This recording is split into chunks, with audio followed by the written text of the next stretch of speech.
Welcome, everybody. I hope today's session will be useful.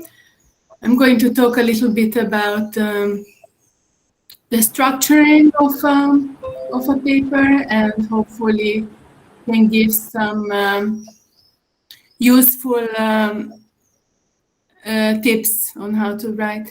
Can you please confirm that you can see my screen? Yes, we can. Okay.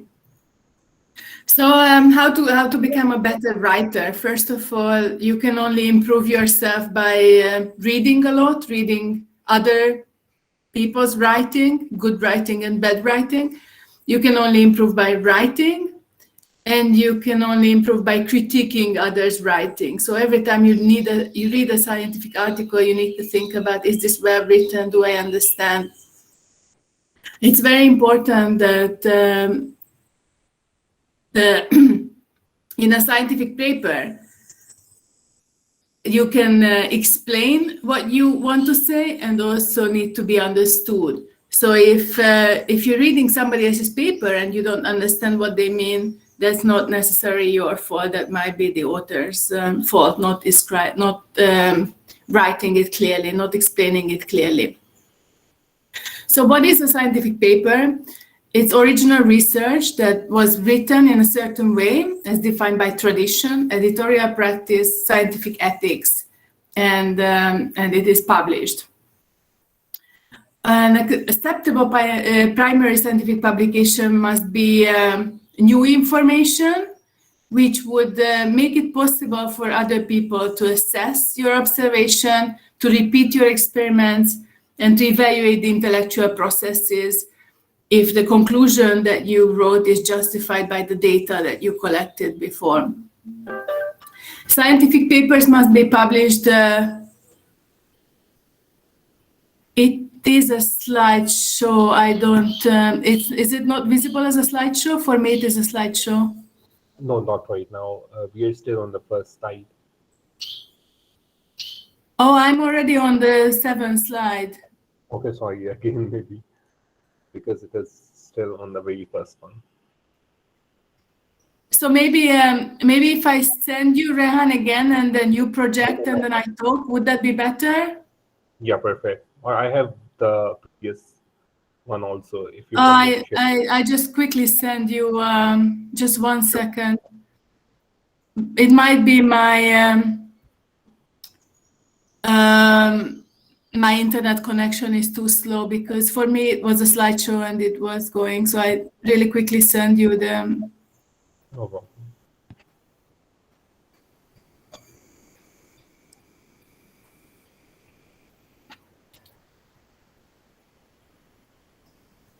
Also, if you lose me, just send a message so I know that the connection is not good.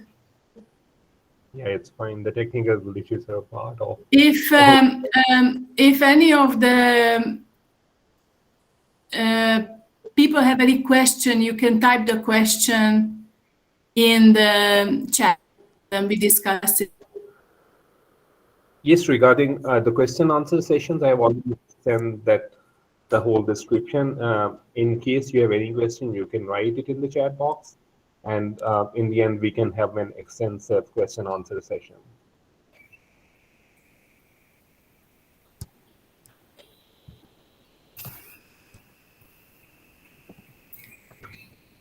Okay, so while it's going, I just think a little bit. Can you let me know when it's up? So what is a good publication? A good publication is a successful scientific project, which is with the clear results, acting on a clearly defined problem, producing clear conclusions. So the first part of it is defending an idea through an argument leading to a logical conclusion. So it's very clear to have a logical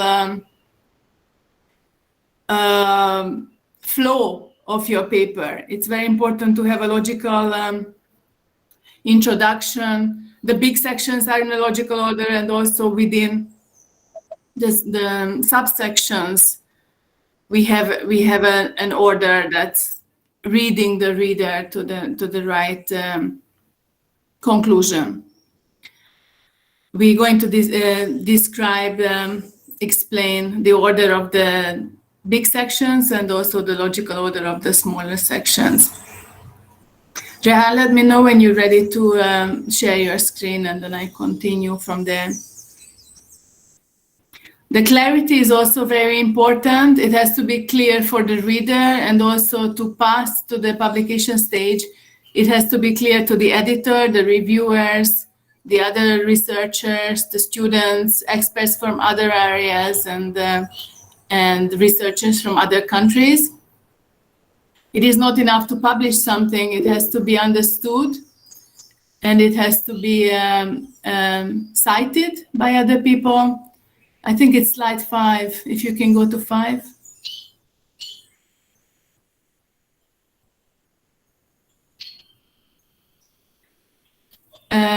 Yeah, it's okay, thank you.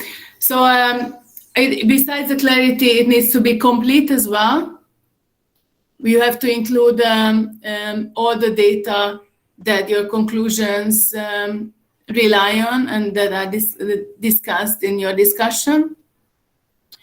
All aspects need to be discussed that are important. And the methods and the results should be written in detail that makes it possible to repeat and to understand what actually happened. It's also important to be explicit in the assumptions. What did you assume? What were the limitations? Not to have prejudices and forcing interpretations that are not necessary in the data. We talked about the logical sequence of information, to organize sentences and paragraphs that one leads to the other. And sometimes in the writing process, it will help to have some subtitles and titles for paragraphs. Okay, can go to the next.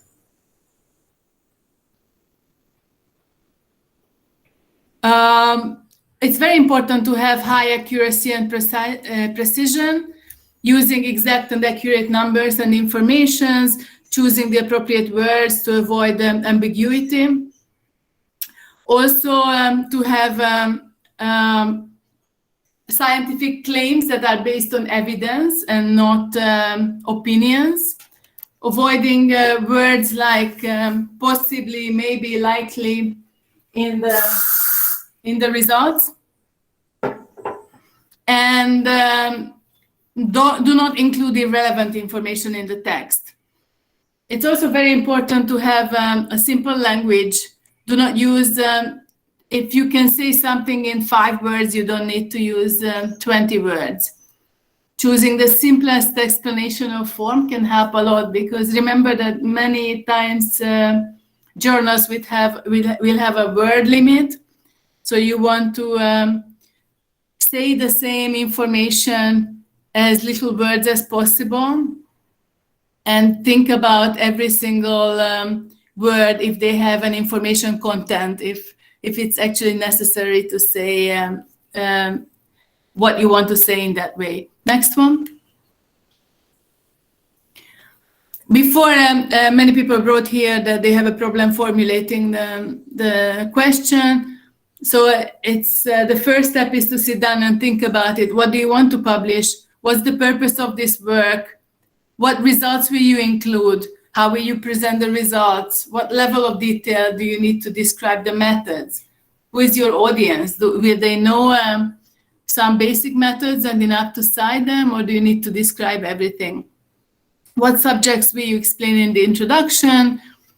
How will you organize the discussion, and how are you organizing the whole article? So before, the first step of writing is thinking about all of these questions. Next one, please. So if you have these questions, if you have a response to these questions, then you have already a draft of your article. So what was done? The response will be the title, the objectives, and the scope of the article. The who did this will be the authors, the institutes, and the acknowledgements. The why did we do it will be the backgrounds and the justifications, the introduction. The where will be the description of the site, the methods. The how is the methods. The when also is in the methods, in the time span of the observations. What did we discover is the results, and what does it mean compared to other studies, limitations, extrapolations, explications, and implications will be the discussion and the conclusion. Next one, please. We got a question of how to decide what's a significant topic for your research. You will know this from knowing the literature, from studying other publications, seeing what other people have published, and looking at a gap in knowledge, an important gap that other people might have mentioned, that we still don't know enough about something. And then you say, Dr. Smith said we still don't know enough about this, so I'm doing this research. By knowing the literature, by knowing the gaps in knowledge, you will know what is significant, that will be interested. The database for the literature, you start with Google Scholar, then you can go to Scopus and looking at recent publications, not only older ones, looking at the last 10 years of what have been published, preferably in higher ranking journals. Okay, so coming back to the thinking stage about the objectives and the scopes, thinking about the working title, it might not have to be final at the beginning, and some keywords, write down different ideas, and then you can look at the draft and think about what's necessary and what's not a good idea. Also, usually people don't write scientific articles alone, so you will discuss with your supervisor, you will discuss with your colleagues, you have these brainstorming sessions about, I have this idea, do you think it's a good idea, or you think it doesn't make any sense? Scientists do it all the time. They think and think with other people. So then you plan outlining the topics, have some references that you have already read. It's also very useful to write down when you read the literature. Everybody reads, all the scientists are reading all the time. You read 10, 20 papers every day. And then when you read something interesting or something useful, you can write in a document the major ideas and some topics. And if this gave me an idea, you can write down like, oh, I could repeat the same experiment with my animal, or I can use the same statistics on my data set. It helps reading a lot of articles. You can underline the topics that deserve emphasis. This is going to be the main results. This is going to be the secondary result. These results might even not be in the main part of the article. They might go to the appendix or forget about it. Number topics in a logical sequence, what leads to the next one, and decide what figures and tables are necessary once you have some figures and tables to show. Next one. So writing, how to write, I'm going to talk a little bit about this in the end. Avoiding interruptions is very important. No phones, no emails open.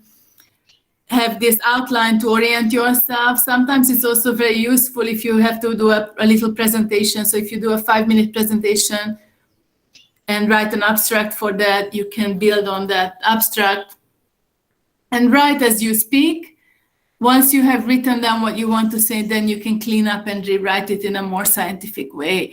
If you're struggling with English, it might be easier to write in a language that you're comfortable with, in Urdu or any other language that you can express yourself well. And then you can start thinking how to say it in English in a better way. And then once you have a first draft, even before giving it to your supervisor or your colleagues, you can read through it and think if is it easy to understand what you wrote? Is it coherent?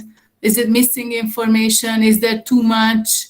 Is there too much repetition? Is there too much details? Is it clear? Every sentence is clear what I want to say. Do I have grammatic or spelling errors? Are there very long sentences? And then put it aside and then look at it again in a couple of days before handing it to somebody else. Next one. How to organize the paragraphs in a logical order. First, you need to think what information should be included and what should be omitted, what's important. It's, as I said, it's easier to use some subtitles to organize the logic of the introduction and the discussion, one subject in each paragraph. And generally, we use the IMRAD structure, which is the introduction, methods, results, and discussion from the premise to the conclusion, and use a chronological, geographic, and importance order. So the most important, the earliest goes before, and the most important topics go earlier in the text. Next one.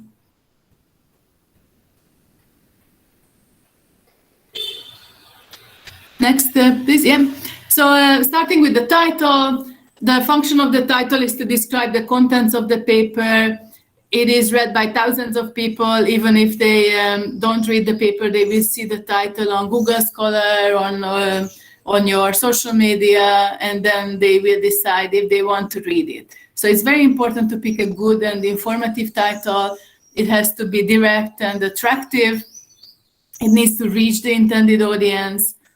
It should be suitable for indexing. So sometimes you publish a really good study, but the title doesn't show up. So the search engine should know that this is actually a really important study for that topic. You have to think about the choice and the order of the words. The fewest possible words that describe the content of the paper are preferable, but it shouldn't be too short. So it needs to be specific enough, not general. And also it shouldn't be too long. Often the journal will tell you maximum 200 characters, maximum 150 characters. You don't waste words, so you don't have to say the study on whatever, the observation on. You only use words that have an information content. Think about every word. If I delete this word, will I lose information, or is it really necessary? And then you can keep it if you think that you will lose information. Don't use jargon and don't use abbreviation, but this will also depend on the journal. Look at other titles in the journal, how they publish titles. Next one.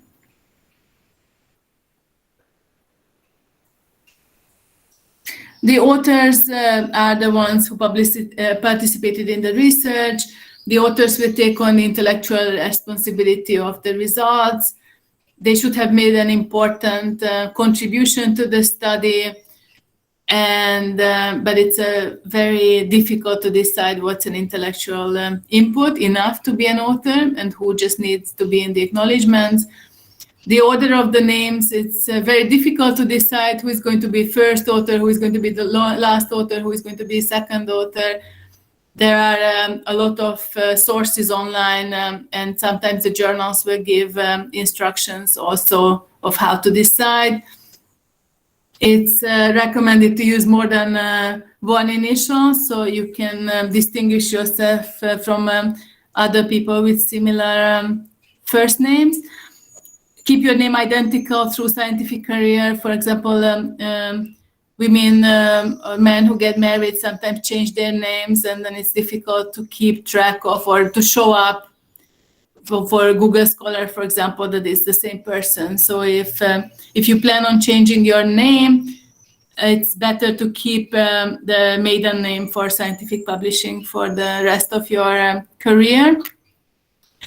And also we need to include a complete list of the addresses. Usually the journals will ask for a corresponding author. This author will be in charge of the submission process and also coordinate between the journal and the other authors. Also, for many journals, you need to specify who did what among the authors, who conceived the idea, who did most of the writing, the editing, the analysis of the data, who prepared the figures, all of this. So it's good to keep track of during the writing of the article of what person did what. Next one. If any of you have questions, just type it in the text so we don't forget by the time we get to the end of the presentation.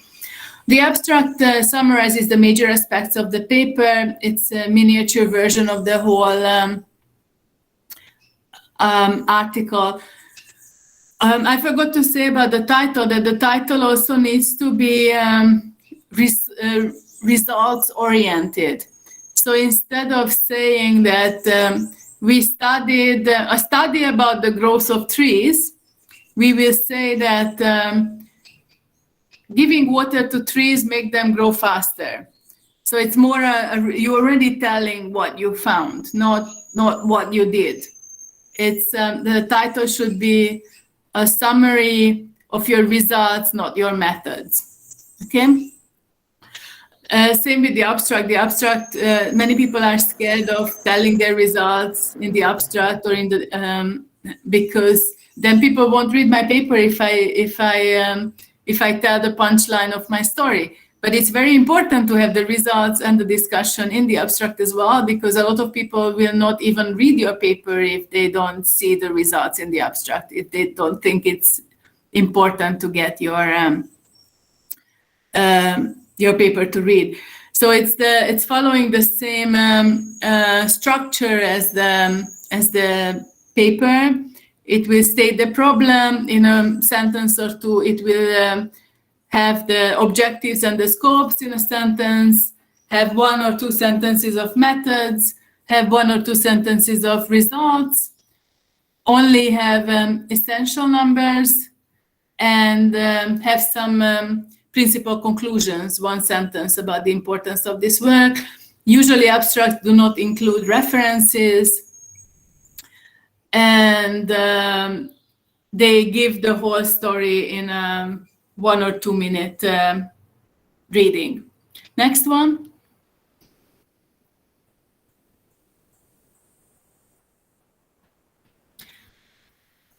There should be no references, as I said, no tables, no figures.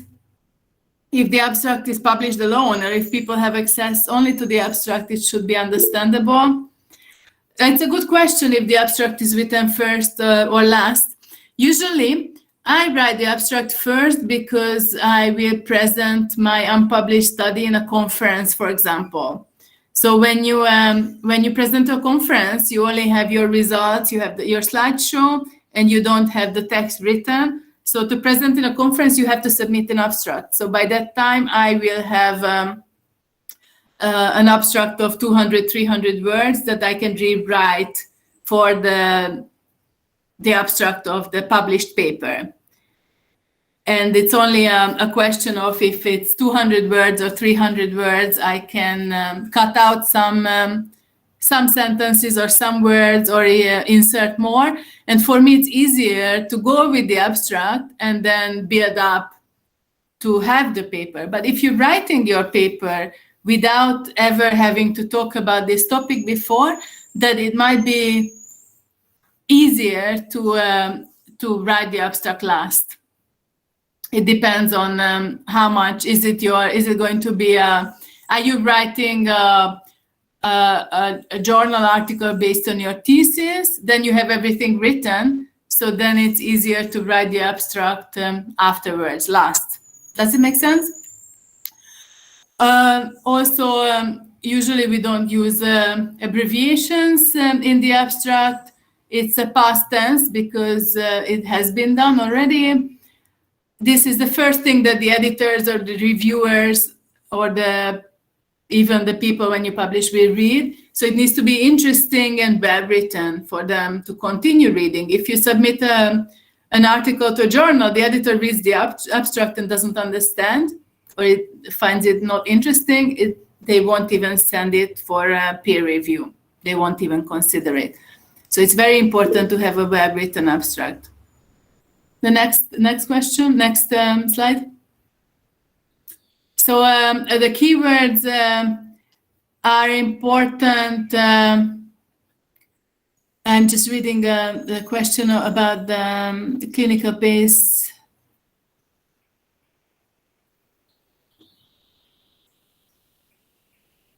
I don't understand if this question, if you need the question is if you need to write an abstract.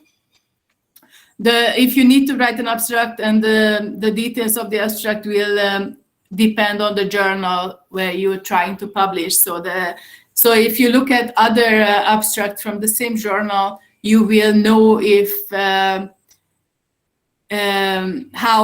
long is the abstract, how do they write the abstract, what information do they need in the abstract. Many times the journal will tell you the instructions to the author about the sentences or how many sentences or what's the order.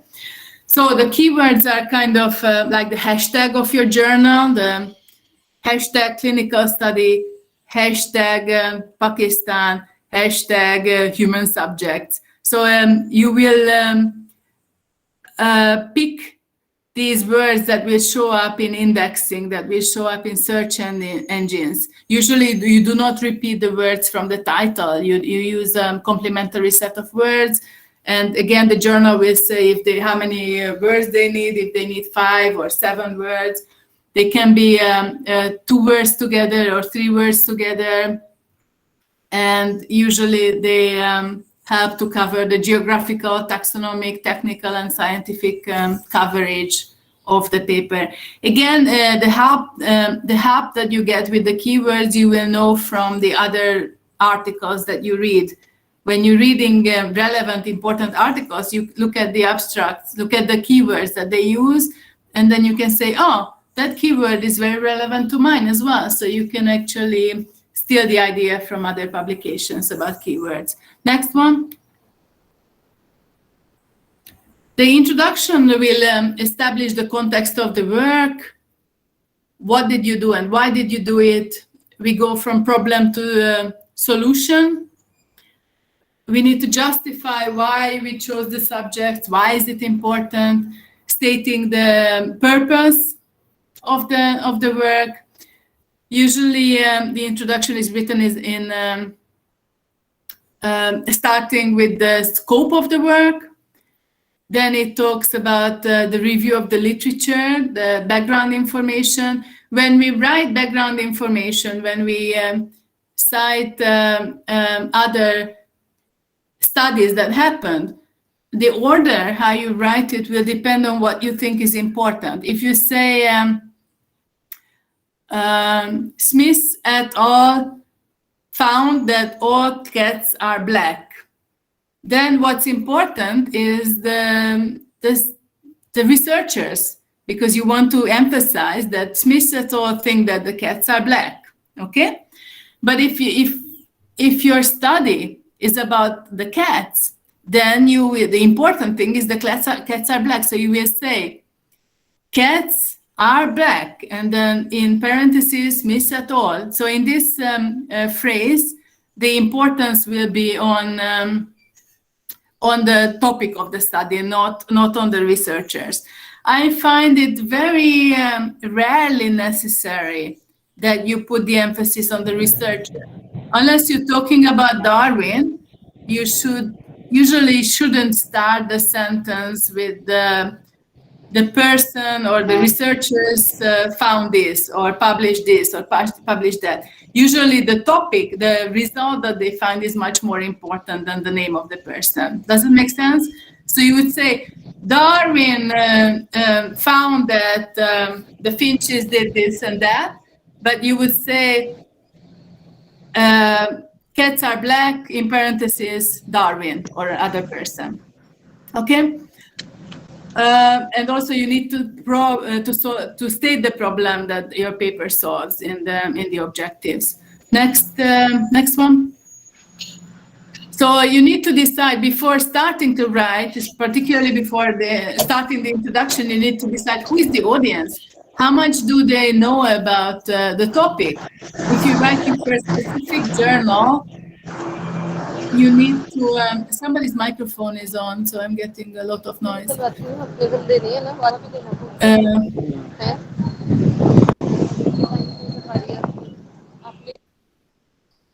Okay, so depending on the audience, you will need to go more in detail in the background, but if it goes to a specific audience, if it's the specific journal of kidney diseases of cats, then you know that these people will know what is a kidney and what is a cat. You don't need to start with all cats are black. Black cats get more kidney disease. So everything will depend on the detail, will depend on the specific audience of your article.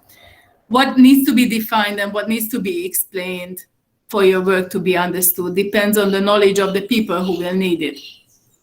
Why did you choose this kind of experiment or this kind of experimental design?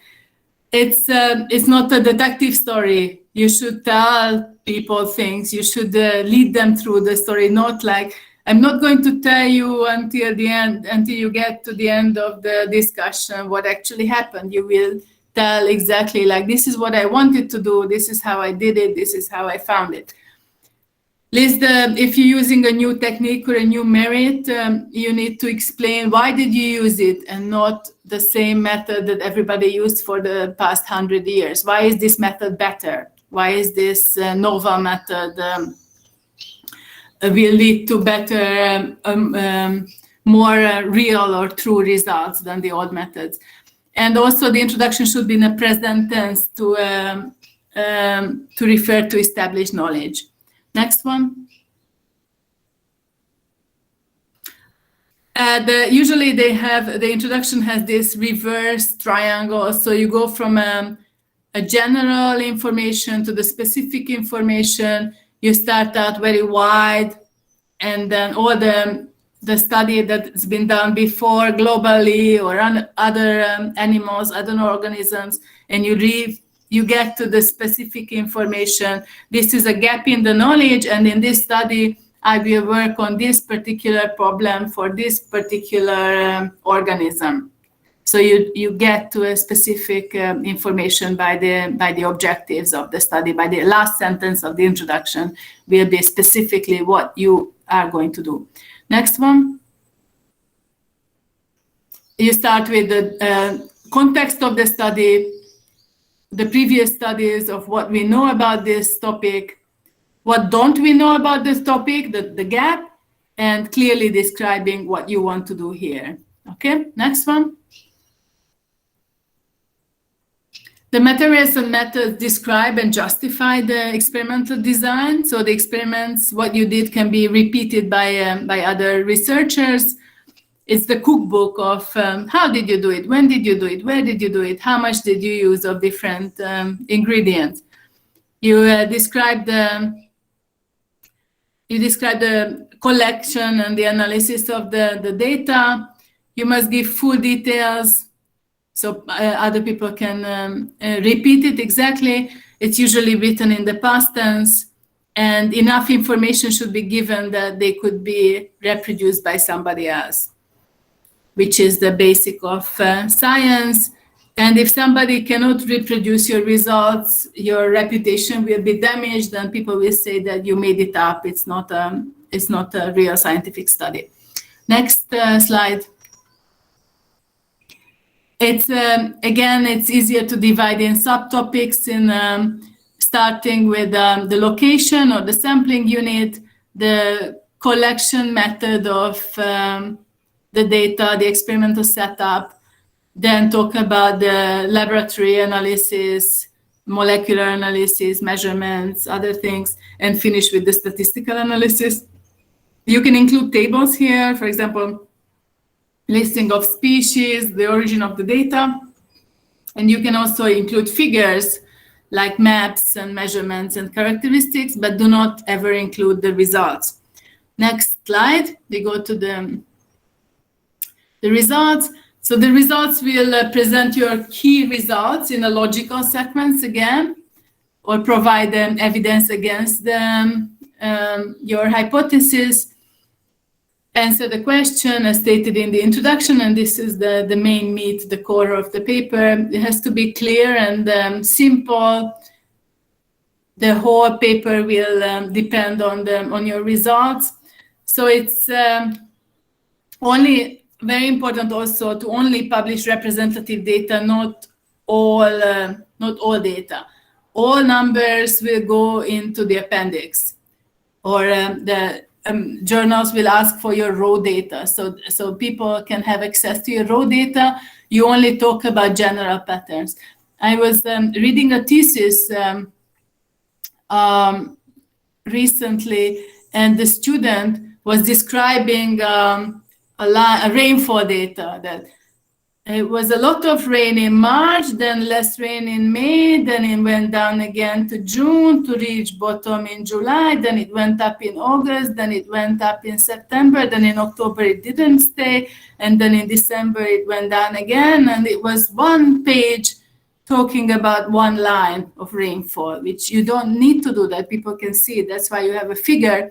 So you only explain your figures and your tables. You're not repeating every single word. If you did measure the black cat, yellow cat, and the white cat, and all the results were similar, then you can describe the results of the black cat, and then you say the other two were similar, see data in the appendix. You don't need to describe in detail everything. The analysis should tell a story which leads the reader to answer the questions. And the order also is very important to convince the readers. Again, you need to think about the logic of the order of your results. Next one. It's not interpretation. The interpretation of the data, the results will be in the discussion.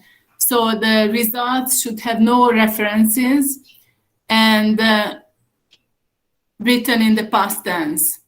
It was significantly different. We found that it was larger or smaller, or the reaction didn't occur immediately. Everything is in the past tense.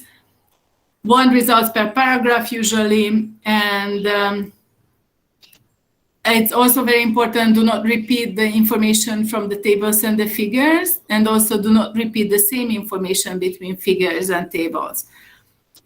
And there shouldn't be any results when the methods weren't discussed earlier in the methods. So the methods the results can only show results that have been explained how these results got collected or obtained. Next one.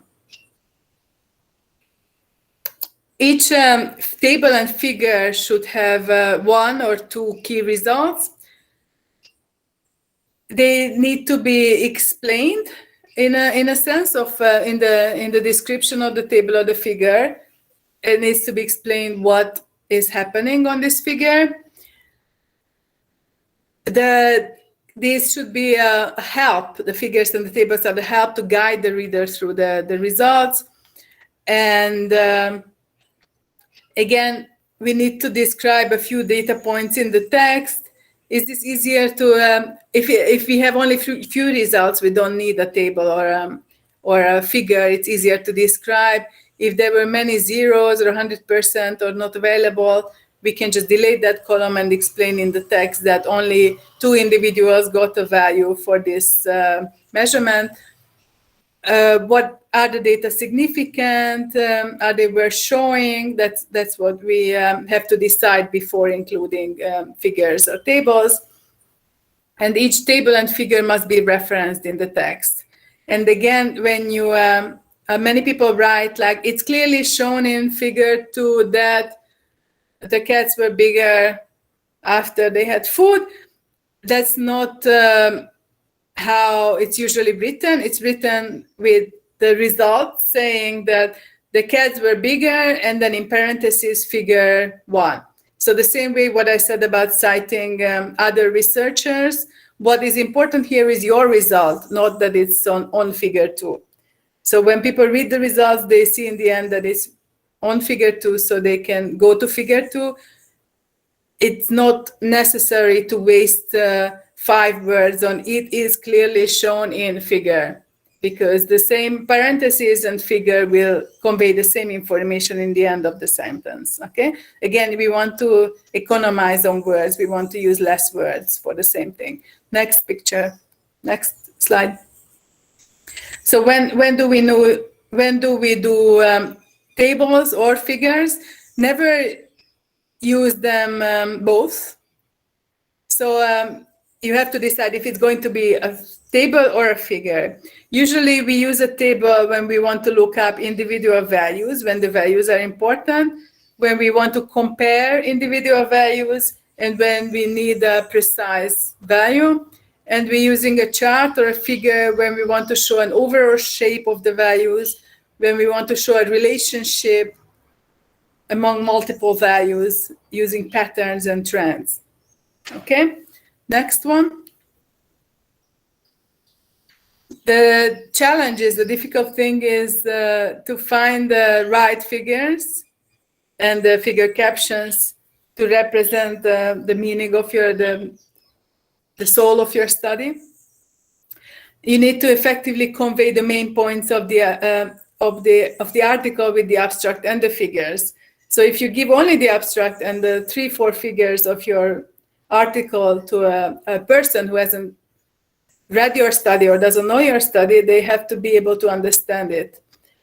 So, and also the reviewers and editors will look at the figures and the abstract first. Next one. This is, for example, good example of a table. We are explaining in the legend that it's the statistical output of the p-values of the models.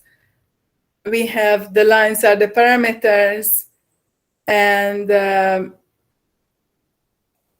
columns with the stars, they indicate if it was significant or not. Next one. When do we do pie charts? The simple answer is never. We do not use pie charts. Most things that can be shown in a pie chart can be shown in a better way. So, for example, here is we ask the people, what's your favorite animal? It's very difficult to know exactly how much more they like elephants than lions. Can you click one more, Rehan, please? So if we show the same data on a pie chart, it's very, very simple to see that people like the tigers 10% more than lions, right? And that information is impossible to say from the pie chart. So it's better to avoid pie charts and use a bar chart when you can show standard deviations, standard errors, or show this data in a table. Okay, next one. It's also important the visuals of how what colors and what shapes you use. Click once more, please. The same data is much easier, and once more. The same data is much easier to show with clear, solid colors and differentiated. So again, when you're reading other articles, you have to look at how they use colors and shapes, if the journal can use colors at all to convey the information in a friendly way to the reader, that they don't get a headache when they look at your graphs. Next one. Do not use 3 dimensions, not even for pie charts. Do not use pie charts, but even for bar charts, it's not necessary. It's much clearer and simpler and easier to see the results when they are with not much distraction. Okay, next one. Again,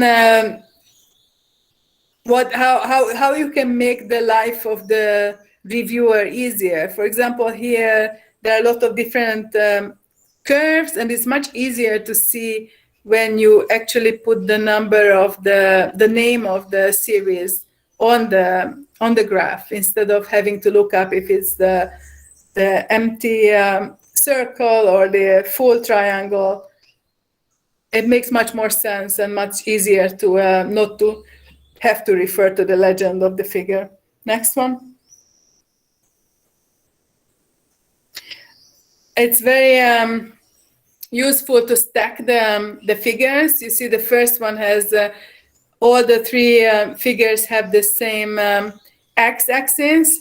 So we can just put them together and use the axis in the bottom, under the bottom one, and we saved a couple of centimeters in the bottom of the page, which will make the journal very happy because they don't need to waste paper or space on your figures. And it's also easier to see because they line up exactly together. Next one. Again, it's very important to use to align many graphs together, align them horizontally, vertically. The graphs have to be the same size and be consistent with the different types or colors. If you're talking about comparing cats and dogs, cats should be the same color on every graph. They should be red and the dogs are blue. And then the reader will understand much faster that you're talking about cats on figure 3 and 4, and where you're talking about something else with a different color. So it's very helpful to have the same scheme. Next one. For example, here you see that they have the alignment. Everything is saving space. You're not repeating the x-axis on each graph. You're not repeating the label of the y-axis is the same, but every column they measure the different parameter. They use core duration, core rate, dominant frequency, and again the colors. The colors are representing the same scheme. Tuba, if you can type in your text, your question in the chat, I can respond to it.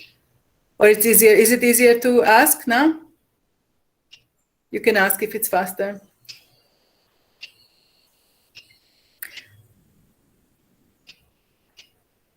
So the color scheme, the light, middle, and dark blue represents low, medium, and high. And again, it's organized. It's a lot of information on one figure, but it's very logical and it makes sense. So should I wait for this question? I'm not sure if you're writing a question for me with regard to this graph, or I can continue and then, okay, it was a mistake. Okay, we can go to the next slide then. When you get the outputs of a statistical program, often it's not very clear. So it's useful to move the outputs into a graphic program and improve them. For example, you see the same R result, and then when you show it, you're actually showing the results. You change the markers, you put in labels. It's a lot easier to convey the information. It's much more friendly to the readers, to the reviewers. Next one. Again, you take away the information that's not relevant, and you put that information in a different way to make it easy to understand. Next. It's very important to clean up the graphs. You can clean up to some level, you can clean up in Excel already, but PowerPoint or GIMP is a very good program, a free program to clean, get rid of everything, and then everything not relevant, and then change the markers, change the colors sometimes, and make everything big enough so everything is at least 12, the font is 12 points, so it's visible in the final version. Next one. How to make simple maps. often you can download a free map and then modify it again in the program to make it easier and cleaner to see, maybe even in PowerPoint. Next one.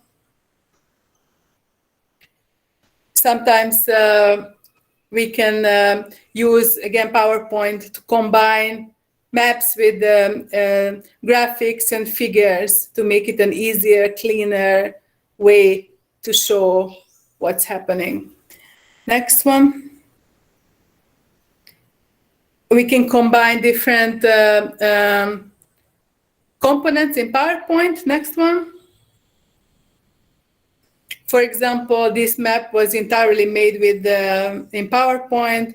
Next one, we will quickly show how to do it. You get a Google Earth image. Next one, you can trace this lake in PowerPoint and put in the sample points from Google Earth as well, remark them in PowerPoint, put in the arrow and the scale. Next one. And then deleting the original picture, you have a nice little schematic map of this region. Next picture. We can download Google Earth photos. Next one. And then PowerPoint also can help to combine different elements. You can combine maps with pictures. And also GIMP can be very useful for this, to manipulate different images together to make it easier to understand. Next one. Also, GIMP is very useful to insert text into different photographs or micrographs for taxonomy. Next one. This is, again, combining graphs with photographs, which makes it very clear, very nice to understand, to see what you're trying to explain. And you see here that it's also stacked, or the top 4 graphs don't have the x-axis because it's the same x-axis as the bottom 2. Next one. This is, again, a very nice map, combining just the base layer of the word with your sample points and some figures and names of the species that were sampled. Next one. Again, I would like you to think about your data or how you can combine information. If you look at this figure, there is a lot of information on it, and it's very clear. They're actually showing 3 or 4 different dimensions of information. They're showing the blue to gray shows the ecological group. The next little squares show the lifestyle, if they live in the trees, terrestrial, or if they're burrowing. The lines are, each one is a species, and then some species they put in a little figure, to a little photo to show what are the species, and then they show the response of these species after fire. So it's a very clear photo of showing many, many different things in one photo, which is very nice and very useful. Next one. If you use figures from someone else or from somewhere else or someone else, you need to make sure that you don't have problems with use. So you can't just have a source Google or source Wikipedia. You have to check if you have the rights to use that picture. Okay, so they need to be checked and acknowledged in the paper. The permissions. Next one. Now we can move to the discussion quickly. The discussion of the paper is to interpret the results in the light of what's known already and explain the new understanding. What did your results give into the basic topic?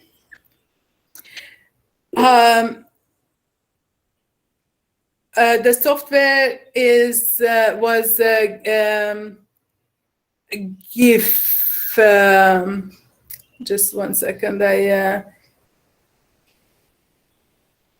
Giphy, no? Giphy. I think that was not Giphy. I already forgot because I'm using Gephi and Giphy at the same time, but I will type it GIMP. GIMP. GIMP. Yeah? I will type it here, GIMP. But also a lot of things are possible to do in PowerPoint. So for the discussion, we're using, again, a logical relationship among the facts. We're using the opposite of the triangle, a normal triangle that we did in the abstract, the inverse of the triangle. So we start, we present the principles, the relationships, the generalization shown by the results, but not repeating the results. And we're reviewing the literature again. How do our interpretation agree or disagree with the previous work that other people found previously? Next slide. Here we have we discuss the potential implications, practical applications, how the results modify and fit in what we knew about the problem. We need to cite the works that we're referring to, that we're comparing to, reconsidering the results, including the figures. Do we need all the figures? What figures can be better shown or remade? We need to discuss the limitations and the biases, and also suggest future studies or perspectives. And the discussion is a discussion. You don't need to be fearful or hesitant, like this might mean that sometimes it could have affected something. So it has to be phrased in a way that's a discussion, but not overstating anything, but not too fearful to say something. Do not extrapolate to a bigger picture than proven by your data, and give a clear answer to the question and the objective of the study. Next one. So the triangle, the normal triangle, now we're returning to the inverse of the introduction, which is the question of the introduction will lead to your response, that's how you start your discussion. Then you talk about the position of your results in light of the literature, which will correspond to the previous studies section of the introduction. Then we talk about the contribution, the novelty, the utility, application, and relevance to your study, which will respond to the knowledge gap. And in the end of your discussion, the last section, we'll talk about new models, final message, future studies, and the conclusion. Okay, next slide. So the conclusions, sometimes the conclusions are separate sections, sometimes they're the last few sentences of your discussion. The significance of your work, it's not a summary, but the moral of the story, the take-home message of your story. The suggested rules are to state the conclusions as clear as possible, summarize the evidence. Do the findings agree with what others show, or you found something completely different? If you found something different, then try to suggest an alternative explanation. Or was it something that you did wrong? Was it something in your experiment in the previous experiments? Maybe they found something else because you did it right and they did it wrong. Given your conclusions, what's your understanding of the problem outlined in the introduction? And again, don't be vague. Use short and direct sentences in the conclusion. This is a conclusion, not a discussion anymore. So it has to be very direct and straight. Next one. The acknowledgements thank other people who are not authors in their assistance in the journal, in the article. Thank them for their help or materials or funds that they provided. It can be a technical help or advisors if they were responsible for some work, a financial assistance of grants, fellowships, contracts. Be courteous, be brief, be generous, but not with excess. And also use "we thank," not "we wish to thank," because you're actually thanking them. Sometimes you need to ask people to be acknowledged, or it's good to always ask them. If I would like to acknowledge your contribution to my article, be specific about their contribution, and don't forget the funding agencies where the money came from that you used to conduct this study. Next one. The references show what you actually used to compare to. It's they have to be cited in the body of the paper in the format that's required by the journal. The journal will tell you exactly how to cite them. And the list of the references should only include the acknowledge the limitations of the study is not in the acknowledgement, it's in the discussion.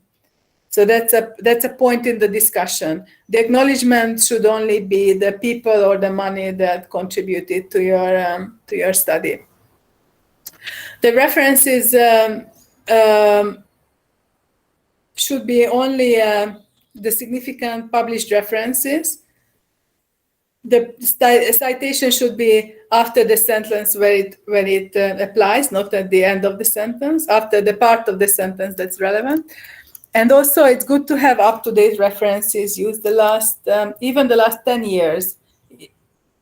Anything older than 15 or 20 years, only use when it's really something really, really important. Because the reviewers want to know that you actually know what happened in the last 5 years. Not that you're doing something that somebody suggested that was a gap in the literature 50 years ago, because a lot of people have done a lot of work in the last 5 years about the topic.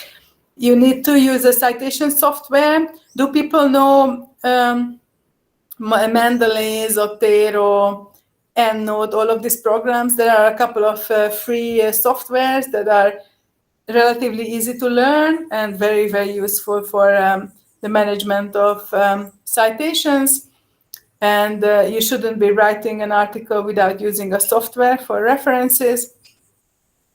Make sure that all parts of the reference are accurate and use the right reference style. Again, these softwares will help you automatically format everything according to the reference style needed by the journal.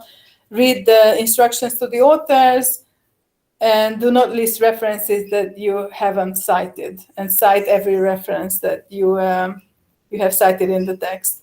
Next slide.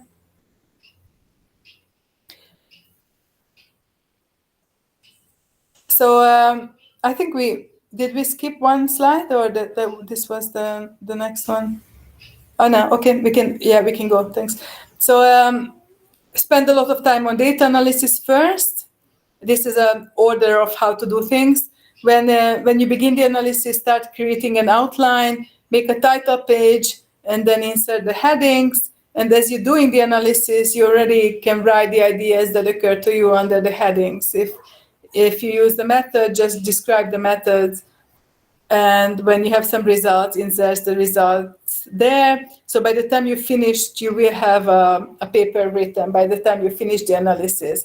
As you're reading the literature, you can cite them, you can put in a couple of sentences and use them later in the introduction or in the discussion. Next one. So, this is just pretty much repeating what I just said.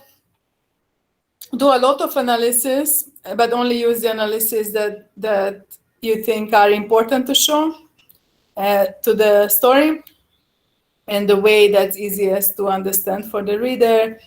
Create already publication quality figures and tables when you're analyzing your data, so you don't have to redo everything and format everything again. Summarize your main results in the results section when you get some results from your analysis. And once you're comfortable with the story, then you can have a first draft of the abstract. And once you finish the first draft, then you can edit it after you have a more or less coherent story. Next one. So it's very important to write clearly and simply. Do not use arcane terms. You do not use terms that other people don't necessarily know, depending on the audience of the journal, and define the terms that aren't common knowledge. But if it's a specialist audience, then you don't need to do it, because everybody will know what polyphagus means, for example, or chemotaxis means. Next one.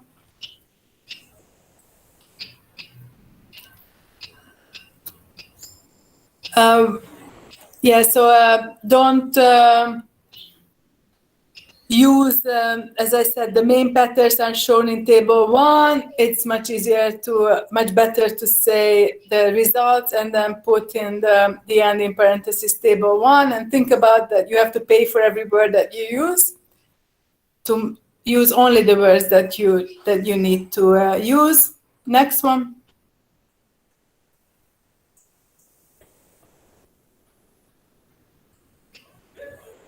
Next slide, please.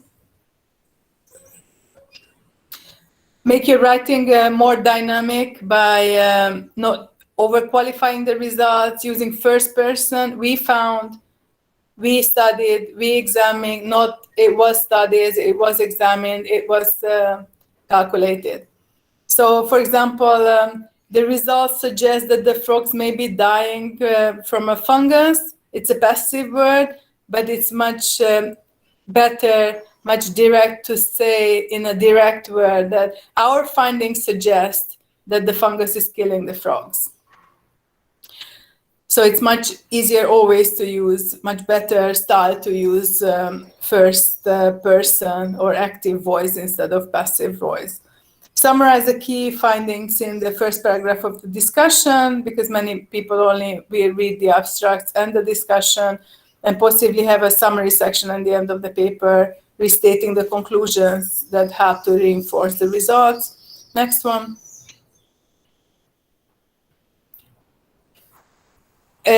Figures, the good figures are figures that are easy to understand. The captions should be able to stand alone, to be clear and complete, but with not too much unnecessary information. Already format your writing for the journal where you want to publish, so you don't need to waste time again to reformat and rewrite everything. And once you have a first draft, put away for a week and then look at it again as if you were a different person, not the person who wrote it. Next slide. How to, before you submit it to your supervisor or to a journal, most scientists will read it and rewrite it 20 to 50 times before going it to other people. Go back over it and read it carefully. Does it really say what you want to say? Do any ideas, experiments, or interpretations need to be moved around to change the flow of the argument? Can you shorten long sentences to clarify them? Sentences shouldn't be longer than 4 lines usually. Can you change the passive verbs to active verbs? Do the tables and the figures have sufficient information to stand alone outside the context of the paper? And use the spell checker to check if you had any typos in English or in any other language. Have them pass it on to a knowledgeable colleague to read it. Use their comments to revise it. Be sure to send it to referees if you're really afraid of somebody. Ask them that, oh, dear professor, can you tell me what's your opinion about my work?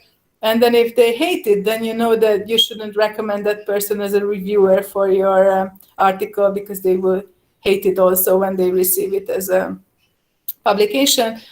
And a tough critic during the pre-review is your best friend, because you have a chance to make it better before it gets rejected from a journal. Next one.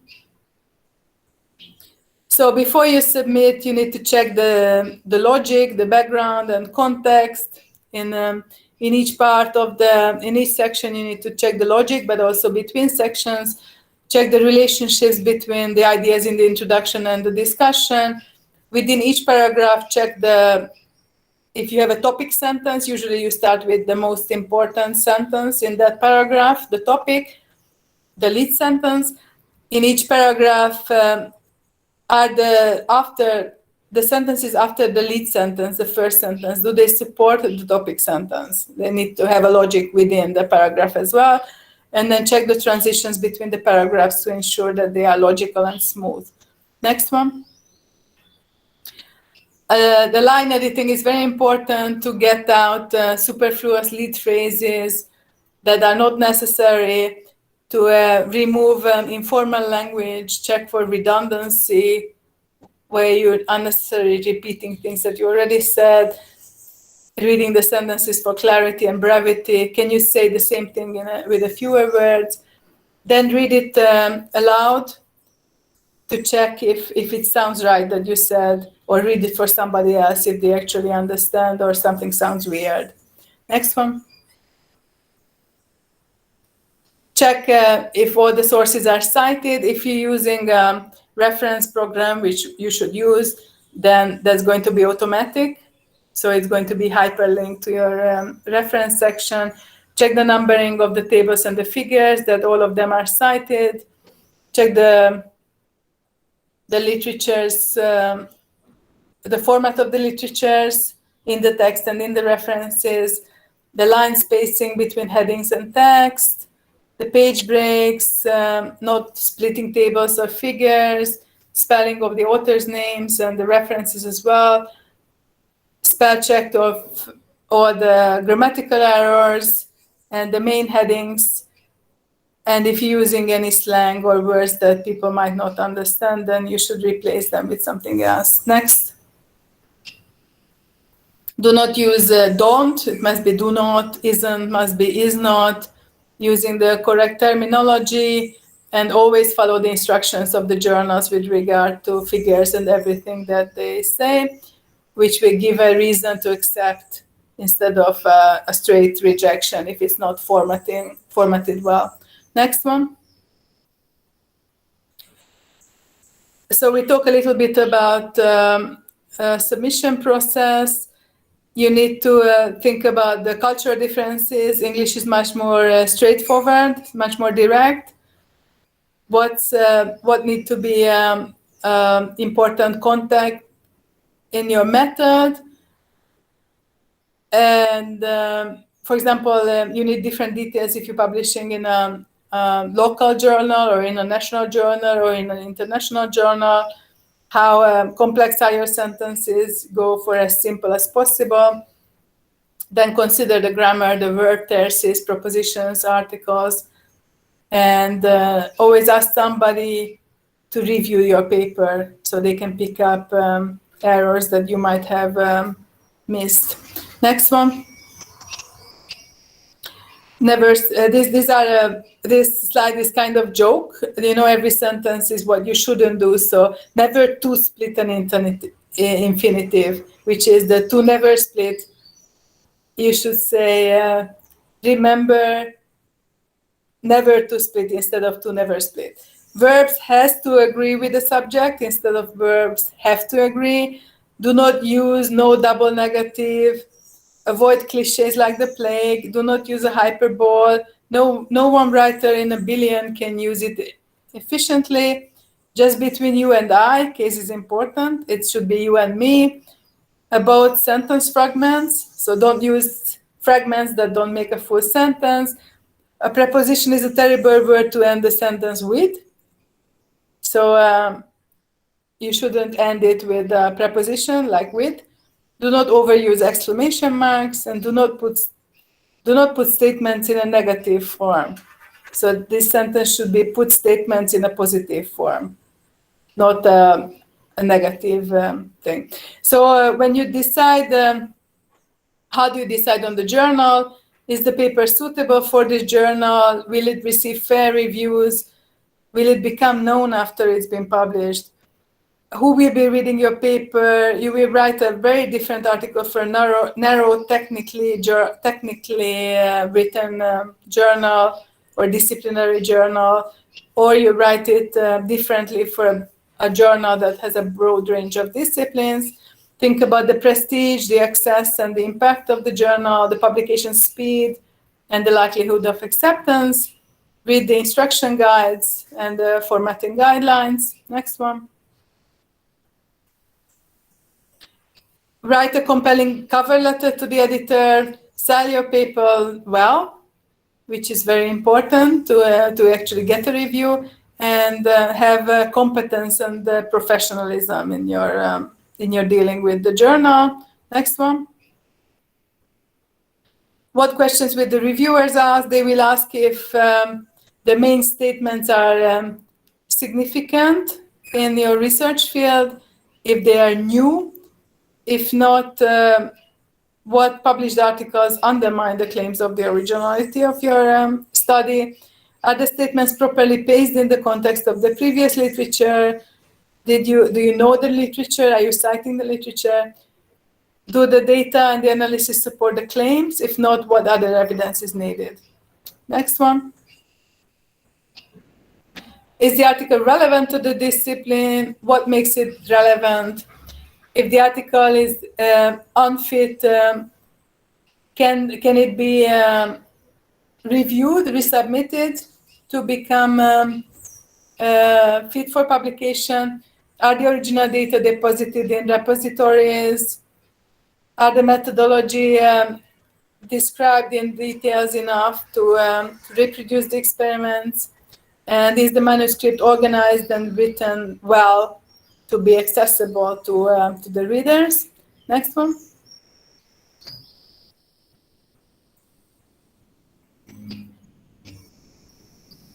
So the review process, if you got back from the journal that it's okay, you just need to review it, then you need to do it really quick to show that you're actually interested in publishing, and before you forget what they want. Revise and resubmit if they're asking for. And don't take reviews personally, or at any stage. Don't take them personally from your supervisor, from your colleagues, or from the journal, because they're not there to hurt you. They're there to help to make it better. Next one.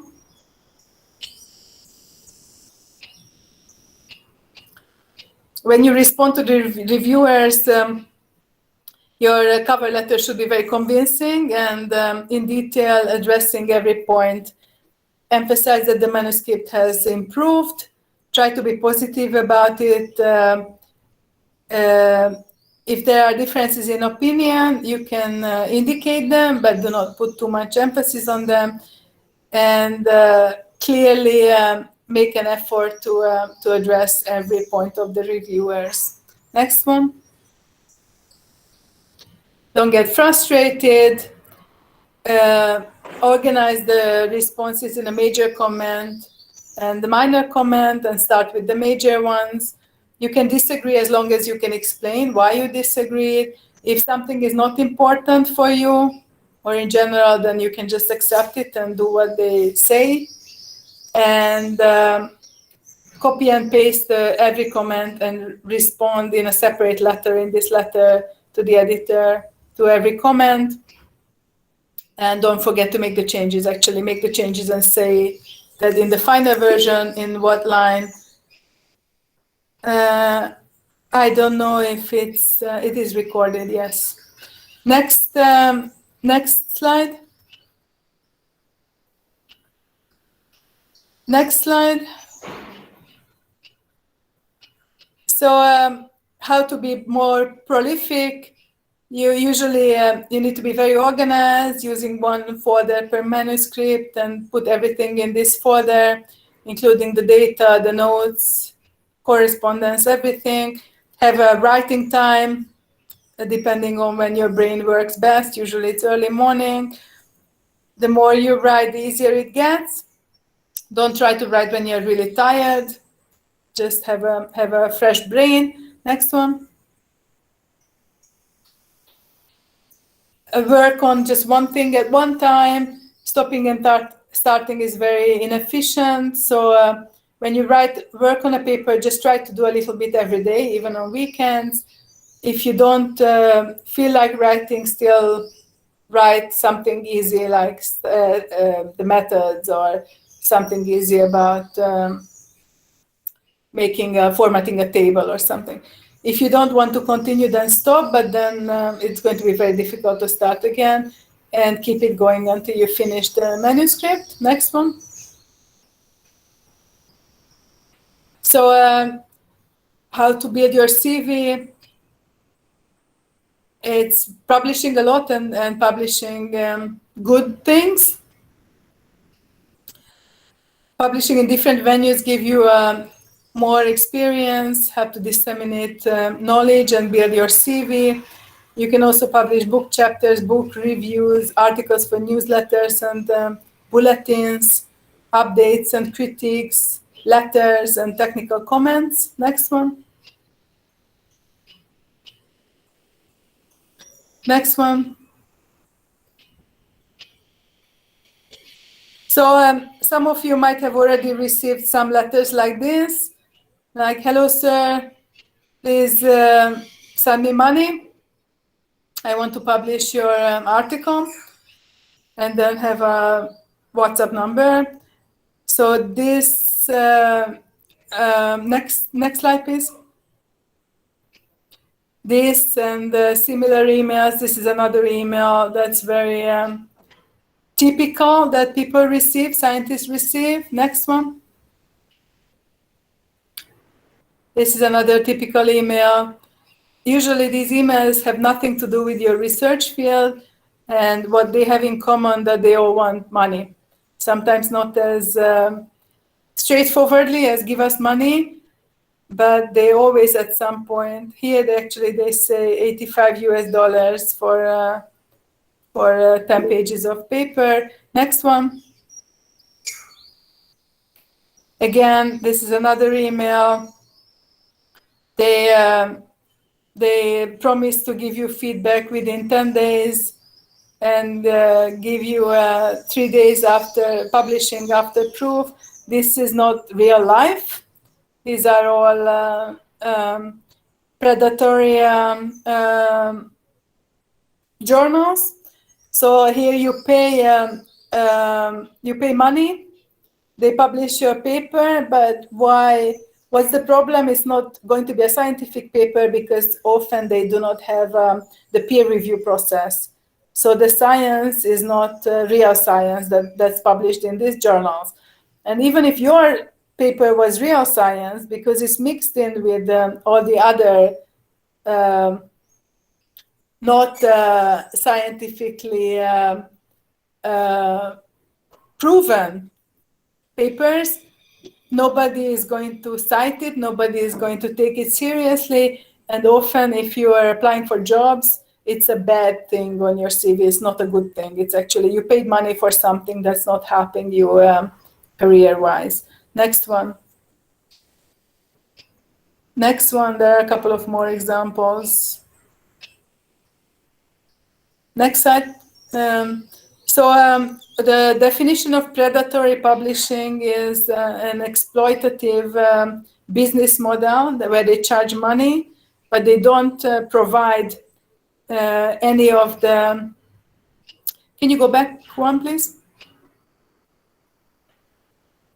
They do not provide any of the services that you accept from a journal. They do not provide you editing. They do not provide you proofreading or formatting or editing. It's a trick for academics to publish quickly. And there used to be a list, which was the Bill's list, that this person, a librarian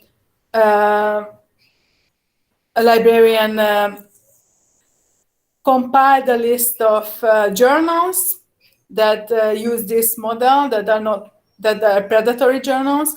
But unfortunately, this person, this Mr. Bill, was sued by them, and they had to take off this list. So now what you can do is you can Google, you can look at ResearchGate and Google the name of the journal. Is MDPI predatory? Is whatever journal that you're thinking in publishing is a legitimate journal? What is the impact factor? What is the reputation of the journal? It's also, you will never ever receive an email from a legitimate journal asking you to publish in their journal. Usually you have to be fighting. You never receive a letter from Science or Nature like, oh, dear professor, we would love to have your work. Usually you try for 20, 30 years to publish a paper in their journals. Next one.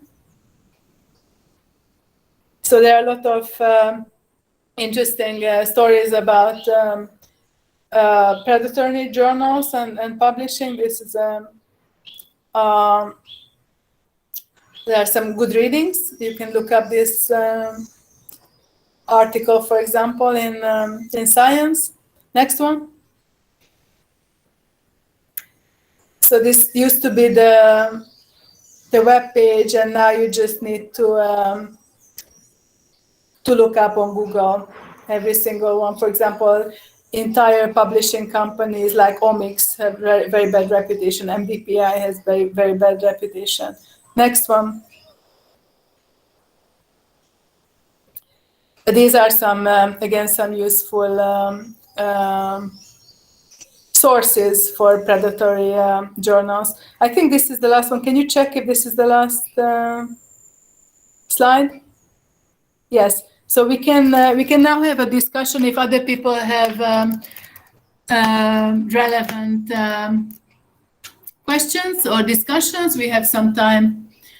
So the first question is if minor and major revision mean peer rejection. What do they mean? I don't understand your question. You're asking if the minor and major, what is the difference between a minor and a major revision? Ikra, can you please reconstruct your question? So what is the meaning of major and minor revision in peer rejection? What is the difference between them? Yep. Or what is the meaning? So you can get different responses when you submit your article. You can get a desk reject, a straight rejection in a couple of days that no thanks, we don't want to see it. Then you forget about it. So that means that the editor looked at it and decided immediately that they don't want to send it for peer review. This is the worst case scenario. Actually, this is not the worst case. The worst case is when they sit on it for 5 or 6 months and then they tell you that they couldn't find a reviewer and don't want to deal with it. So they just wasted your time, 6 months. So the second option is, which is a good option, is that you submit the paper and you don't hear anything for 6 months. That means that the editor sent it for peer review. So the reviewers read it, evaluate it, and then write back to the editor. The editor reads these evaluations, and then the editor will make a decision. The editor can make 2 decisions. One is that I don't ever want to see you again, go away. And that's your final answer. The other option is I'm potentially interested. If you fix everything that the reviewers say, then I will talk to you again. So go away, work on it, and then come back and show what you've got. How good did it get? So that, in this sense, it doesn't matter if it's a minor revision or a major revision, you got it. So once you can make it better, you have a chance to publish. The last option, which never ever exists, is that you publish a paper and the editor will say, thank you, I love it, you don't have to do anything. I had once in my life that response, and I was depressed because I thought that nobody actually read it, like they didn't even read it enough to find errors. So they just like, what? It's okay? You don't need to change anything. So that doesn't ever happen in real life. So usually they will find some little things, some bigger things that you will have to check. And if it's a major revision or a minor revision, it's a very subjective thing. So just do everything that they ask for, and then it should be fine. And usually, if you responded to everything, they will accept it. So the other question was the differences between case report, editorial. The case report, editorial review article, and the manuscript. So the full-length manuscript is usually new research, which will depend on the length will depend on the journal. Usually they want 6,000 words, 8,000 words. They will tell you exactly how it has to be. So when you read the instructions to the authors, they will explain to you what is a review and what is a full-length manuscript. The review article will review, it doesn't have new research, but it reviews the current state of the field of what are the other what have been published in the last 10 years, 20 years, 50 years about the topic. So there is no new review, new research. You haven't done experiments, you didn't have a hypothesis. So what you did is getting 3,000 articles from Scopus and reading everything and reorganizing it and presenting it. This is what we know about the topic. The editorial will be shorter, usually a couple of pages. Editorial is either talking about a special issue, for example, talking about the articles in that special issue, or is going to talk about some big topics. Editorial, you don't usually write by yourself. The journal will ask you like, hey, Dr. Huck, can you please write an editorial about this topic? It has to be 3,000 words and it has to be about this. So then you write the editorial. It's not something that you submit without asking, because the journals usually don't want it without them asking first. And the case report, again, there are specifications of exactly how to write a case report and how detailed it should be and what sections it should include. In this presentation, I mostly talked about full-length manuscripts. Journal metrics, yes, I didn't have time to include the journal metrics. It's the impact factor of the journal. First I go to the next one, the editorial letter. When we read this type of article, what is your question about editorial letters? Did I respond? Was it a question about how to write an editorial, or you want to ask something else? It's not very clear right now. So Nahal, can you please repeat your question or reconstruct it? Tell about editorial letter. Okay. So meanwhile, I talk about the journal metrics. So the journal metrics, first of all, you would want to publish in journals that have been indexed, that actually have that are acknowledged as indexed publications. Again, you can Google the name of the journal, or you can go to web pages and check if they have if they are indexed and if they have an impact factor. The impact factors are calculated usually every year, and they based on how many times the articles in that journal have been cited by other articles in the past 2 years. So an impact factor of 1 means that in the next, usually they counted for 2 years or 5 years. So an impact factor of 1 means that every article in the journal or average gets cited once in the next 2 years. If a journal have an impact factor of 8, that means that every article on average gets cited 8 times. So the impact factor will represent the reach and the fame, the reputation of the journal, and usually you want to go as high as you can. The H index is that's exactly what I just The H-index of the journal, are you asking, or the H-index of the researcher, the scientist? Because the journal can have an H-index as well, and the scientist can have an, the researcher H-index, instead of looking at how many times articles of a journal were cited, as I explained, the H-index refers to the researcher. So the researcher publishes a certain amount of articles. Let's say we publish 50 articles, and the H-index will say how many of these 50 articles have been published more than X times. So if my impact factor is 5, based on my 50 articles, that means that 5 of my articles, each one of them, have been cited more than 5 times. Okay? If I have an impact factor of 10, that means, no, sorry, not impact factor, H-index. If I have an H-index of 10, that means that 10 of my publications have been cited at least 10 times. Does it make sense?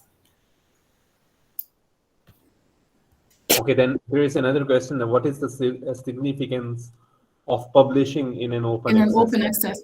Open access is very important because open access means that your article will be read by a lot of people, and your article will be cited by a lot of people. So being cited by a lot of people means that your H-index will be higher because more people will read it and more people will cite it. The problem with open access is that you need to pay money. So if you don't have the money, if you don't have several $1,000, because the difference between open access journals and predatory journals is that open access journals will also ask for money, but they will actually put your article to peer review, and they might even reject your article. So there is going to be a proper process to check the science of the study. So if you go for an open access journal, you will need to check if you have the funds. Often the university will give you money. The university will provide funds to publish in an open access journal, so you will have to take advantage of it. The other option is to ask if they have a fee waiver for members of certain countries. So sometimes you have to write a letter to the editor asking for a fee waiver after your article has been accepted.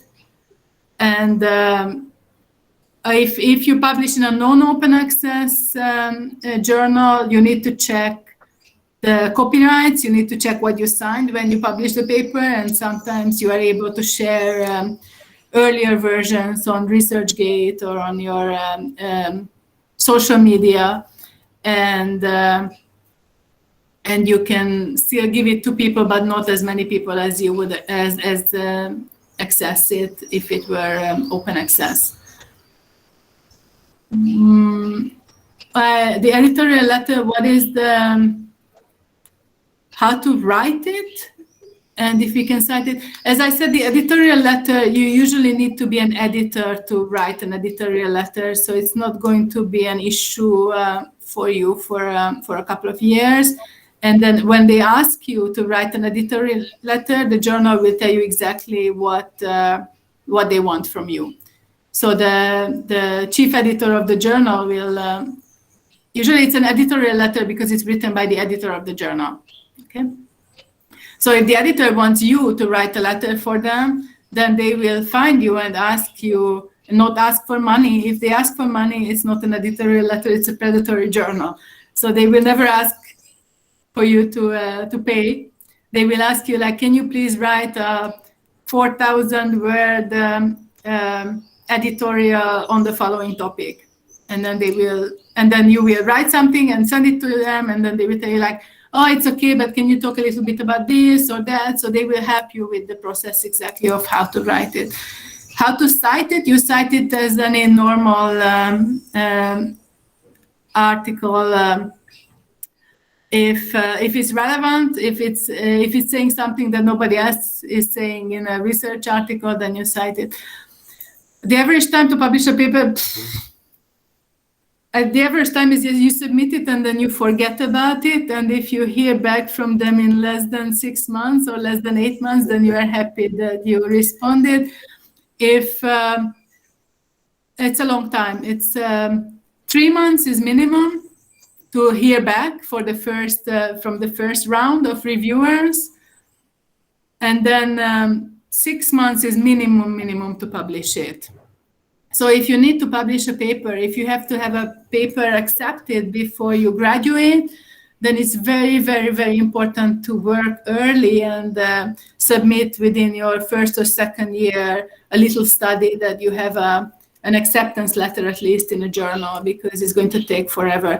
As I said, I got a rejection. I submitted the paper at Christmas. That was 9 months ago. And last week we got the letter that they didn't find a reviewer. So in 9 months, it didn't even go to review. And they didn't decide if it's good enough or not good enough. They just don't want it and sent it back. So that was 9 months for nothing. So that now we're submitting it to somewhere else. And that the second journal, again, will take at least 6 months. I submitted yesterday. Just to submit was 4.5 hours, just to submit to the newer journal. So it takes a long time. It's a very difficult, very long process. And if you're doing it for the first time, it's good to ask help from somebody with the submission as well, not to make any mistakes. And just work on many different things at once, publish early, publish little things. So you have something to show if it needed for the. You can submit the same paper. You can only submit to one journal. That's another rule that academia has. So you have to wait those 8 months to send back that they don't want it, and then you go for the next one. You wait another 6 months. So you can never publish. You can never send the same article to multiple journals. In fact, when you're submitting, you have to tick the box that I hereby declare that this paper is new study, has not been published before, has not been submitted concurrently to anywhere else. So unfortunately, that doesn't work. I have a question. You have English as your first language, and you're working in the countries where English is, I think, second or third language, right? So what are the problems that you see that the people with English as second language face while writing and this whole research process? So what are the general problems in writing or in submitting? Like you see in the people with English as second language.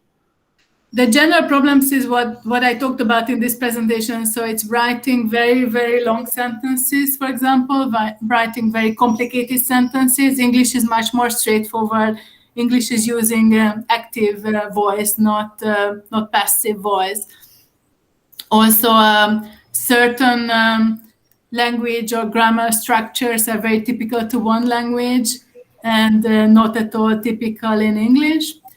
And also sometimes you have the so-called the false friends, the words that mean something different. For example, in Portuguese is assume is presume.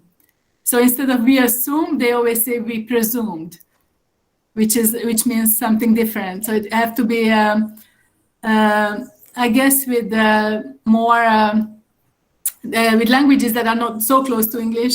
It's less of a problem of using a word from your own language that means something completely different. But in general, knowing English grammar, of how to use proper grammar is very, very important. And another question, that how you said in the start that in order to start writing, you need to read more. How to read effectively?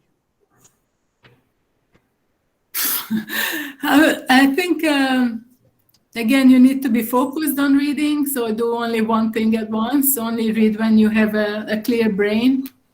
And I think it's very important to make notes. of the paper. So that can help if you're using a reference management program, if you're using Mendeley, for example, or Zotero or EndNote. When you read the paper, you're filing it into your system, into your reference system, and then you can make notes about this paper. A lot of people also make notes on the PDF. So they write little boxes of text, like highlight that I can use this in my study, important method. So when you open the PDF, you see your notes on that PDF, and you don't need to read again the whole thing. You can just highlight. And also keep a separate document and say that, oh, there's a very good graph, a very nice map in here that I can copy, or I can do something similar in my study. So I think the trick is when you read, you're thinking at the same time, and you're digesting and interpreting, not just read. And again, if something is really bad, then you mark it that this is bad. I don't. The research method wasn't good, or the research method was good, but it's really badly written, and it's not worth reading or citing. Also, we need to avoid citing predatory journals, not to give them, because now they're getting higher and higher impact factors because they're citing each other. So it's very difficult and need to be stopped to give more platform. And I really feel sorry for authors who get tricked into special issues of predatory journals and pay money and then waste a really good article, a really well-written study in something when it might not be cited because people don't take it seriously. Okay, now we have the question that how we can contact. You can contact us on Facebook on our Facebook page, which is Department of Wildlife and Ecology. And if you have any question, we'll get back to you. And thank you, Fatima. And we will keep on organizing these webinars. And this is the very first of our this international webinar series. Okay, we still have some questions. How many references on average a paper needs? It's usually the journal will tell you that the maximum you can have 60. For example, yesterday with this resubmission, I had 68 references, and the journal told me that I can't use more than 60, so I had to go through it again and decide which reference wasn't that important and can be deleted. I had to delete 8 out of the 68. So it's not, the need is what you need to say what you want to say. So it's not usually they tell you maximum, you can't have more than this, but minimum, you can't say anything that's based on somebody else's research without a reference. So every time you say something that has based on somebody else's work, then you need to cite that work, right? So if you have a 2-page note, then you will have 10 references. If you have a 10-page full research article, then you will have 100 references if the journal allows it. And use references like research from the last 5 or 10 years, not 50 years ago. I just read a thesis that was saying that, there are no studies on this work, and then this person cited a study from 1958. Saying that there is no research on this field, which is, it might have been true in 1958, but it's not true in 2021. Okay, I think now we do not have any. If we have any questions, you can just write. We still have 2 minutes left, and we can even extend if the questions are interesting. There's again the how many lines is the same question about the number of references. You write as many lines as you need minimum with the minimum number of words to say what you want to say. And again, the journal will tell you that you can't have more than 6,000 words, more than 8,000 words. And you want to say your message the most concise way possible. So you don't need to use words that you don't need. You don't need to write sentences that you don't need. You have to think about every single word and every single sentence if you need it or you don't need it. If you don't need it, then don't write it. If the data is not important, then put it in the appendix or put it in the online data, not in the journal, not in the article. So again, it will depend on the journal. Yeah. Okay, I think it's 4. If you have any questions, you're welcome. Otherwise, thank you so much. Thank you so much, Dr. Arshad.